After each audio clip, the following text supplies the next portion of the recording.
Boris Johnson has been caught out lying again, Labour has claimed, after Jeremy Corbyn revealed a leaked confidential UK government report, which he insisted contradicted the Prime Minister's claim that there would be no customs border down the Irish Sea under his Brexit deal.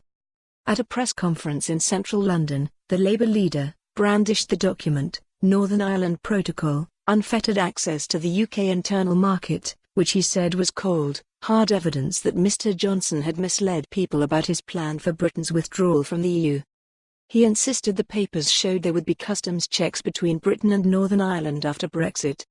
Describing the 15-page Treasury document as ominous, Mr. Corbyn highlighted how page 9 of the report showed the PM's damaging deal may have a significant effect on the economies of Scotland and Wales.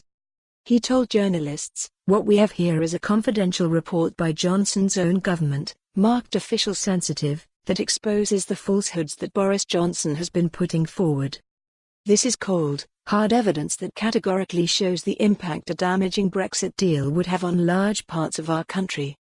The Labour leader asserted that the Tory leader's repeated insistence that there would be no customs border down the Irish Sea was simply not true.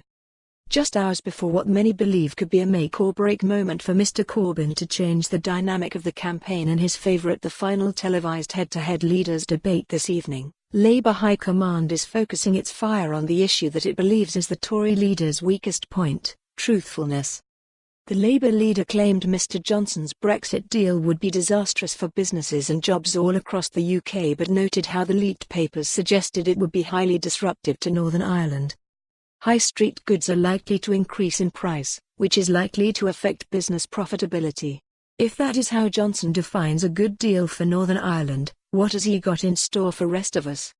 He declared, "We have now caught Johnson red-handed misrepresenting his own Brexit deal." Mr. Johnson has maintained there would be no customs checks between Northern Ireland and Great Britain under his exit terms, but Mr. Corbyn insisted the document proved this was false. He referred to page 5 of the document, which states, "There will be customs declarations and security checks between Northern Ireland and Great Britain." Mr. Corbyn insisted, "It is there in black and white. It says there will be customs declarations, absolutely clearly, for trade going from Northern Ireland to Great Britain. The government cannot rule out regulatory checks, rules of origin checks, and animal and public health checks also." For trade going. For more on this story, visit the news article link.